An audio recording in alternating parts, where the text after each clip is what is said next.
What's going on, everybody? Welcome back into the Fantasy Pros YouTube channel. My name is Lucas Wencl, and today we are talking about 10 players that you can look to drop after week 1 of fantasy football so you can make those waiver wire ads ahead of week 2.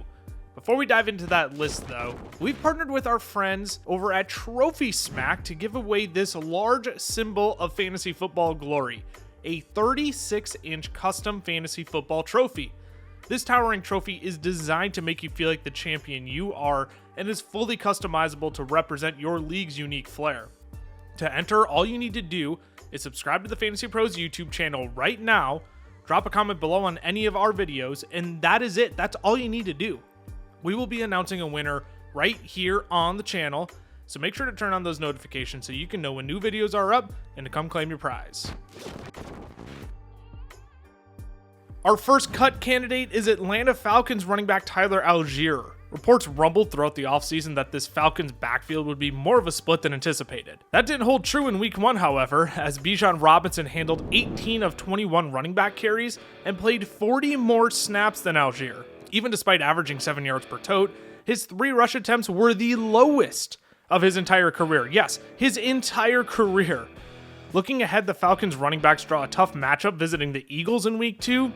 And even though Allgeier is a premier handcuff, it's more important that you roster players who could potentially give you reliable production. The second player on our list is Polk, wide receiver for the New England Patriots. I'm normally willing to give rookies a fairly long leash. They historically have slow starts to their rookie seasons and see an uptick after their team's bye week. However, we just don't have time for that with Polk in this experiment of a Patriots offense. The Patriots' top 4 wide receivers all played between 35 to 40 snaps in week 1, but Polk was the odd man out, drawing only 1 target while running the 3rd fewest routes. KJ Osborne ran less routes, yet led all Patriots wide receivers with 6 targets. As long as the Patriots place emphasis on the run game and continue to roll Jacoby Brissett out as their starting quarterback, the potential shine of Polk will get dimmer by the week, and there are other higher upside players on the waiver wire right now. Another Patriots player you can send to the waiver wire this week is Antonio Gibson. Nobody expected Gibson to steal a significant amount of carries from Ramondre Stevenson, but the worry was that he would siphon from Ramondre's usage in the passing game. Well, Gibson drew 0 targets on Sunday while playing 38 less snaps than Ramondre. Similar to Polk, this offense just isn't going to be good enough to support multiple fantasy relevant pieces, and worse yet, there's little to no handcuff value here. With the Patriots drawing the Seahawks, Jets, and 49ers the next 3 weeks, Gibson is nothing but dead weight on your squad right now. Going back to the Falcons, our 4th drop this week is wide receiver Darnell Mooney. Of the Falcons' 56 snaps on Sunday, Darnell Mooney played 53 of them, which is a positive sign. What wasn't positive, though, was that the Falcons' offense as a whole, and I'm worried Kirk Cousins may end up being a hindrance.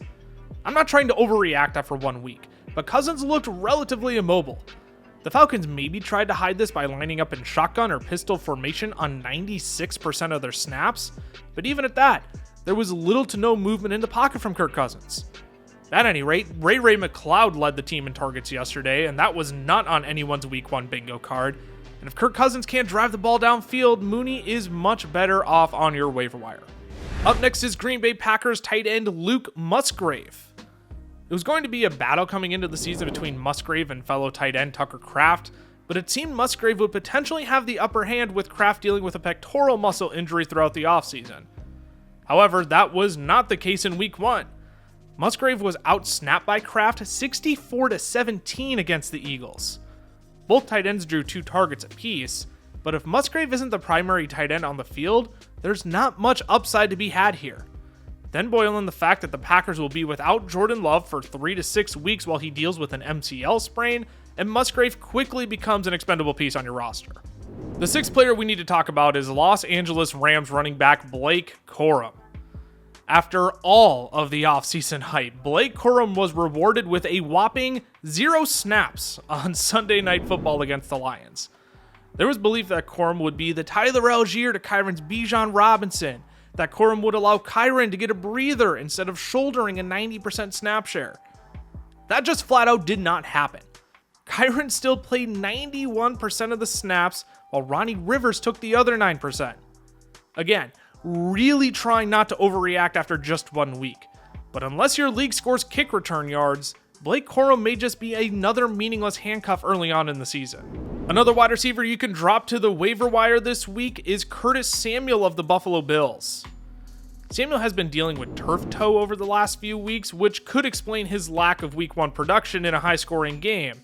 But this is also a crowded wide receiver room. Samuel only played 17 snaps and ran 9 routes compared to Mac Hollins' 20 routes, Shakir's 21, and Keon Coleman's 27. He was the odd man out not only in 12 personnel, but in 11 personnel as well. The biggest fear right now is that Shakir will continue to dominate the slot snaps ahead of Curtis Samuel, and even once he is 100% healthy, it's not like Khalil Shakir is just going to go away. Again, there are higher upside pieces with more opportunity on the waiver wire right now. The second rookie running back you can look to drop is Trey Benson of the Arizona Cardinals.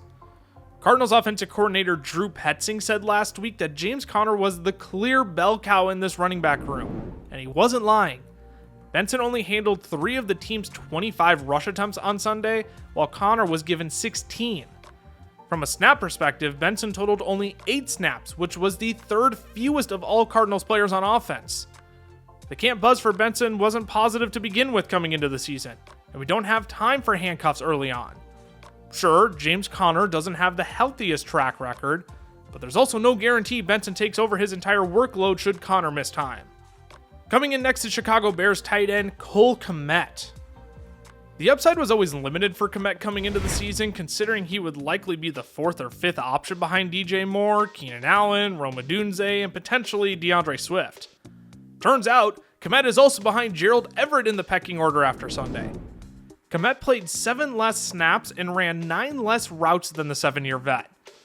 The offense should improve as the season goes on. We definitely didn't see the best of Caleb Williams on Sunday, but there is little to no room for optimism with Kmet if this will be the norm for the Chicago Bears. If Kmet is somehow your starting tight end, you can absolutely do better on the waiver wire. And if he's your tight end too, he's nothing but a roster clog to dump ASAP. The last player you can look to dump this week is Los Angeles Chargers wide receiver Josh Palmer. I don't want to entirely give up hope on Palmer considering he led all Chargers wide receivers in snaps on Sunday, but this pass attack under Greg Roman wasn't exactly inspiring. Ladd McConkey paved the way with 5 receptions on 7 targets for 39 yards and a score, but 39 yards is nothing to write home about. The Chargers do get a date with the Panthers defense that got humiliated by the Saints in week 1, but who's to say John Harbaugh and Greg Roman don't feed the running backs 25 plus times in that game? Not to mention, Palmer would potentially draw J.C. Horn on the outside in that game, so if you need more upside on your bench, it might be best to look elsewhere right now. Alrighty, y'all, that is it. That is all I have for you today. But before we go, remember, we have teamed up with our good friends over at Trophy Smack to give away this large symbol of fantasy football glory, a 36-inch custom fantasy football trophy. This towering trophy is designed to make you feel like the champion you are and is fully customizable to represent your league's unique flair. To enter, all you need to do is subscribe to the Fantasy Pros YouTube channel right now, drop a comment below on any of our videos, and that's it. That's all you got to do. We will be announcing a winner right here on the channel, so make sure to turn on those notifications so you can know when new videos are up and to come claim your prize when we announce it.